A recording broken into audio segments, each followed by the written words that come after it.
Do you have a favorite story that you've written for one of the Simpsons books? Well, recently I wrote one that hasn't appeared yet. That's it's about Montgomery Burns. He goes to a clinic in Mexico that says it'll take 30 years off of his life. And what it really is a criminal scam, and they replace him with a duplicate Burns. And then they put Mr. Burns into a slave labor shop somewhere south of the border.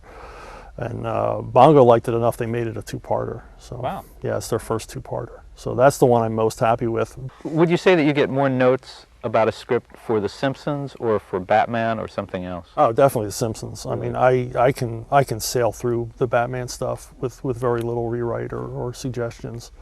I'm a first draft guy. First draft, and it's gone in the email. I sometimes don't even take a second look. The Simpsons I'll labor over. They easily take 2 to 3 times longer for me to script than say Batman or The Punisher. Now, besides the big tentpole movies of the summer, like The Simpsons, the other big event of the summer for people in your business is Comic-Con International in San Diego, which is coming up. It's become a huge event, 100,000 people, maybe more each year. Can you tell us a little bit about what's the appeal? I mean, there's a million comic book shows, a million conventions, but this is the big daddy. Why do people go to this? What's the excitement? And well, I guess for some people it's networking because the Hollywood people come down, and that's a big deal. For me, that's not such a thrill. They come down with their suitcases full of lies and promises. Anyone who's written comics has had their heart broken by Hollywood over and over again, where you start spending the money that you're going to make off of that big summer blockbuster they're going to make, and of course they never do. It goes into turnaround. Yeah, the San Diego Con, the good thing and the bad thing is the hugeness, that you're going to meet everybody there. It's the Woodstock of comics every year. I understand it's very tiring, though, because it's become so big, you walk forever. Well, conventions are exhausting anyway, even a small convention, and I can't quite explain why. I guess it's because, I sit at a table and I'm on for 3 days, and I've got to be charming and nice and answer questions that I can't even hear because everything's so loud.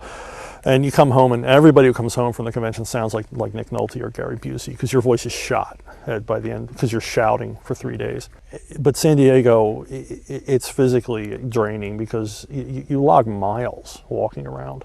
I imagine the lines must be pretty long too. Yeah. And then the place is packed with weirdos. I mean, let's face it. No. It's folks. Show weirdos. I mean, it's like 25% of the people are in costume, and half of them you don't know what they're costumed as. That must be fun, though, to be idolized by thousands and thousands of people. Oh, it's Chuck Dixon. It's kind of cool, but a lot of guys are like, I'm your biggest fan, and then you'll see them, 10 minutes later, looking for another guy. I'm your big. I always get the sense when they're in line with me that they're actually craning their necks to see if Neil Gaiman is anywhere to be found. So, I take it all in stride. I mean, it's because all glory is fleeting in comics. Thank you very much for joining us, and keep an eye out for The Simpsons comic. Goes well with The Simpsons movie, The Simpsons TV show, Simpsons, everything's got The Simpsons on it. Thanks for joining us, Chuck. Thank you.